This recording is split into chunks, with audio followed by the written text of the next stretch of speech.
Welcome to the Get Real Movies podcast. My name is Daniel Chadwick Shubat. I am your host, and today is another episode of our independent film focus series. Today, we focus on The Luckiest Man in America, and we talk to its director, Samir Oliveros. The Luckiest Man in America tells the quirky story of an unemployed ice cream truck driver who steps onto the game show Press Your Luck, harboring a secret, the key to endless money. But his winning streak is threatened when the bewildered executives uncover his real motivations. There's a startling turn by Paul Walter Hauser in this film. I think he's really different and unique in his performance here, and one that I haven't seen from him before. I've seen him be awkward, I've seen him be lovable, but this is definitely a new look from him, not only physically, but in his acting style as well. And I just really enjoyed the film, and it kind of came out of nowhere, and I went into it completely blind. And if you guys haven't seen the trailer, I encourage you to watch it blind as well, because it will surprise you a little bit. I asked Samir about not only Paul's performance, but the rest of the incredibly stacked cast performance. I love talking to him a little bit about Walton Goggins as well, and Samir just was really gracious with his time. So without much further ado, here's my interview with Samir Oliveros on The Luckiest Man in America. And now I'm very pleased to be joined by the director of The Luckiest Man in America, Samir Oliveros. Samir, how are you today? I'm good. Thank you for having me. Yes, thank you for joining me today. I obviously want to get right into the film, but I did want to ask you, this is your second feature as far as I know. How would you compare the two? I know Bad Lucky Goat you crowdfunded, and so it's maybe a very different process. So I'd love to hear a little bit about what the biggest difference, I guess, was between your first and second features. Yeah, that's an hour-long conversation. Every single thing is just completely different. The first one was $100,000 crowdfunded on Kickstarter. We shot it in a tiny remote island with non-actors. Everyone from the crew was an islander. We shot it in 18 days. It was just a completely different experience. I had no idea about how to make a movie. It was just exact opposite of this other one. I did everything that I was not supposed to. I shot with kids, animals, vehicles in the open sea, and it was a slap on the face. That's why I decided to do a master's in LA at AFI to understand what the Hollywood way of making movies was, and then just try to find the middle ground. And then once I finished that, I started working on The Luckiest Man. And yeah, it was a completely different experience. It was professional actors, one location, all the variables under our control, a bigger budget, a huge crew, and a little bit wiser me. That's the main thing, I think. I love when you watch directors and you watch as their career progresses. You can definitely see there's a lot of things that made them really good that they keep, but people become wiser. And I think that's just in life in general. But I do always love seeing that, where you see decisions, maybe early on Scorsese made that now he doesn't anymore. And you can just see that even with every film, people still progress and get better. I'd love to know about this film, because you brought it up, a professional cast. This is not only a professional cast, this is a stacked cast. When I saw all the people in the title credits, I had no idea going into it that there was such a talented cast involved. So I'd love to hear a little bit about not only working with Paul, who's just a wonderful actor, and I've loved him in a lot of the things he's done, but just the rest of the cast as well. What was it like working with everyone? No, it was incredible. I felt like I was the luckiest man in America when I saw them all together on set. It was great. It was a real pleasure to let them do the thing that they excel at and just be hands off to let them shine. It was also a matter of timing. Like, we were starting to cast the movie when the actors' strike hit, and because we were a completely independent production, we had a SAG waiver, so we were able to shoot while it was happening. And that's when we were able to go to much bigger people than we were intending and get all our top choices and all the people that we have dreamed of for those even smaller roles. So yeah, it was really, really amazing to have so many people on set. Well, that's fascinating that you shot during the SAG strike, because I didn't even know there were independent waivers at that time. So I guess that was a blessing out of sort of a bad situation. Exactly. Yeah. That's how I like to look at it, which is Yeah, a combination of luck, but also being ready and prepared. Yeah, well, I think luck is a really good word to talk about when we talk about this film. It sounds like the making of this film required a bit of luck too, but obviously a lot of work. So when you started getting attached to this story, I'd love to know what really drew you to not only this story, but this character, Michael Larson. He's a quirky sort of outcast in America, and he's still succeeding, even though most of his life he's been trying to cheat the system.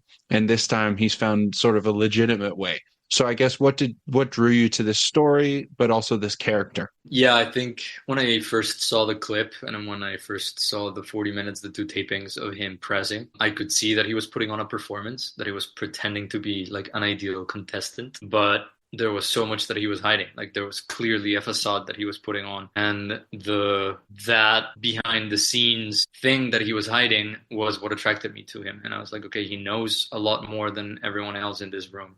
And he's pretending that he doesn't. And when I started investigating about what he had done and what he had done, not only for the game show, but in his life and how he thought that he was smarter than everyone else and that he didn't have to put the same amount of effort into things because he just knew how to find alternative ways to accomplish his dreams. I found him fascinating. And I was like, this is worthy of a movie and this is a great character because he made bold decisions and he has a very intense drive to accomplish what he sets out to do. So yeah, that was the reason why I was attracted to him. And then the story came to me. I usually like to go to thrift shops and Goodwills when I'm writing because I like to go through like the film negatives and through photos because they're always like really good inspiration for characters. And I found a tape, a VHS tape, and when I played it, it was a Press Your Luck episode. It wasn't the Michael one, but I started looking it up and investigating what it was. And then I found the scandal, and I was like, oh, this must be a really good movie. And there was no movie, so I decided to make it. Well, yeah, I'd heard a few actors attached to it in the past, but nothing had been made. And well, I'm glad that happened because we got this film. But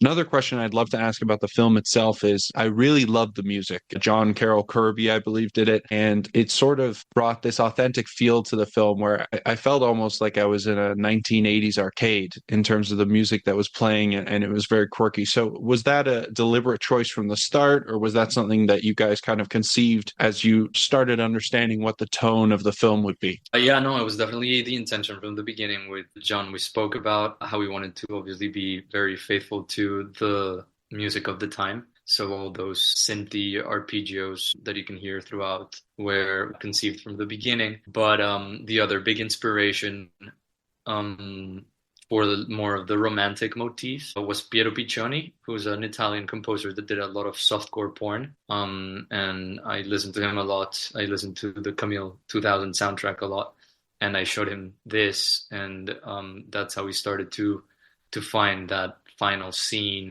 motif that is so moving. So yeah, it was a combination of those two things, and I actually love that he described some of the music as arcade, as 80s arcade, because yeah, I that was discussed, and I can totally see it. Yeah. Well, that's kind of what came on in my brain when I heard the music, and I feel like it kind of contributed to the tone in a big way where there were scenes that I was laughing where I'm like, why am I laughing here? And I'm like, okay, it's the music that sort of adds to the humor of the scene. Yeah, But yeah. I'd love to ask you a little bit more about Paul because he does a wonderful job as Michael Larson and something different than I've seen him before. I've seen him as sort of an awkward individual, an awkward loner, you could say, but not in this way. And he sort of kind of dives into the role, especially even his appearance is quite different. But I think as the film progresses, you get to know his character much more. So when you were deciding on who to play Michael Larson, what sort of made you decide that Paul was the guy, and what did you think of his performance in the end? We were looking for somebody that came from comedy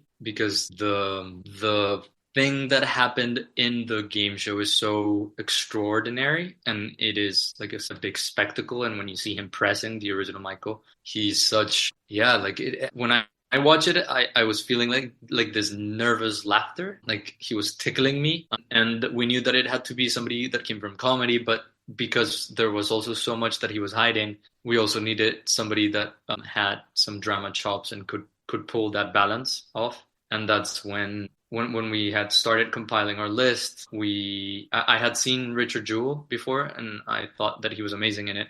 But just at that time, they were airing Blackbird, and that's when I saw Paul playing like a completely dramatic role, and I was like, okay, this guy can really pull it off. And I think he did. I'm super satisfied with what he did. We wanted people to be in this gray area when they were watching the movie in which they shouldn't know if they should be rooting for him or feeling sorry for him. And I think he found that balance perfectly. We wanted to structure the film like an onion in which we would be peeling layers of this character until you reached his emotional core, and then you understand why he's doing everything that he's doing. And I think he did it, and I'm very happy with how he did it. And yeah, he's getting a lot of praise, so I'm excited. Yeah, I totally agree. And it was really interesting for me because there were times at the start of the movie where I'm like, this guy's annoying. Like, why is he so happy and positive? And then as the onions unpeeled, like you mentioned, you start to first you're like, oh, maybe I don't like him. Maybe he's a little too cocky, you know? And then towards the end, especially with that scene with his wife on the phone, and I won't go into too much detail,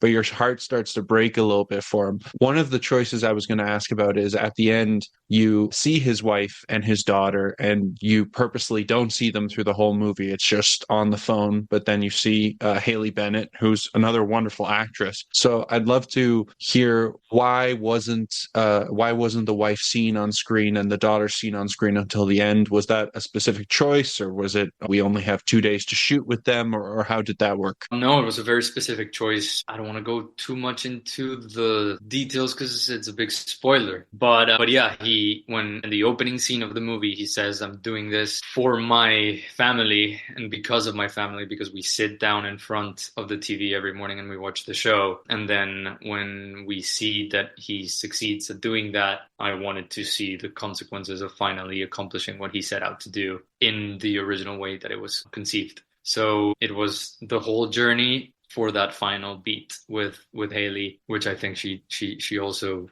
killed it. We showed her some of the footage that had been we did shoot it in the last day, and we showed her a lot of the footage that had been happening that we had shot and what had been happening in the game floor. But there was one shot that he looks at the camera, and the idea was for him to communicate through the TV with her. Like, okay, I can do this. And then we have that final scene that I'm super proud of, and it really breaks my heart every time I watch it. No, it does get you in the heart. And I guess my final question for you would be, you've worked with this stat cast. It looks like you just had a wonderful time making this film, and that really comes out through the film. But I'd love to ask what was maybe one of your favorite moments from shooting this, or something that stands out from the film that can kind of tell people how great this film is, and why you loved it so much. I think yeah, it's when we were shooting the introductions of the show when the characters are introduced. Walton said that he wanted to just keep going and just start the game and see how far they could go and see if they could just like run the entire game for the first taping. And we were like, yeah, of course, let's give it a try. And then he did. And we were taping the show. It was incredible. We ran the scene for like 15 minutes, and it was a taping of Press Your Luck, and Walton got so much into the Peter Tomarken role, and he was just leading, and he was running this game show, which was incredible, and just watching them go on and on and on and on for 15 minutes was beautiful, and seeing the three of them and how they resembled the original people that they play, and just be so committed to that was very moving. And I was like, okay, these guys are exactly the right people for it, and I'm just gonna let them shine. But yeah, that was great to see just how Walton ran the game show for like 15 minutes nonstop, and everyone was just like following was amazing. Seeing all that cohesion for sure. Well, I really enjoyed the film. It was a pleasant surprise, and I think going into it blind made it all the better. So thank you so much for telling us a little bit about it. I'm very excited to see what you do next, and thank you for coming on the show. So thank you once again for tuning into the Get Real Movies podcast, the latest episode of our independent film focus series. I love chatting to Samir, and I'm really grateful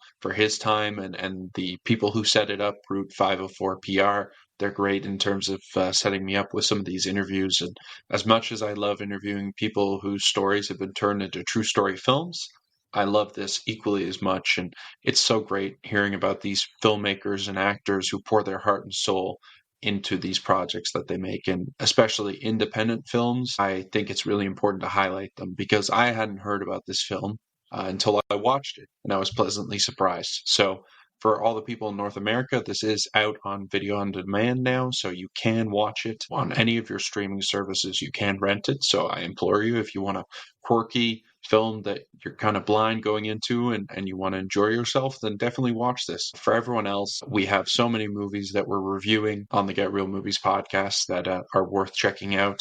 And we've got some really great guests coming on in the coming weeks and months. So I implore you to subscribe to us on Spotify, Apple Podcasts, wherever you listen to your podcast. So we're pretty much everywhere, and we really appreciate your support. Leave a comment on Spotify. That's something you can do now. And if you enjoy us, please leave us a good rating, because that just helps us even more, and we really appreciate it. So, and again, thank you so much for listening. We'll see you at the movies. Bye, y'all.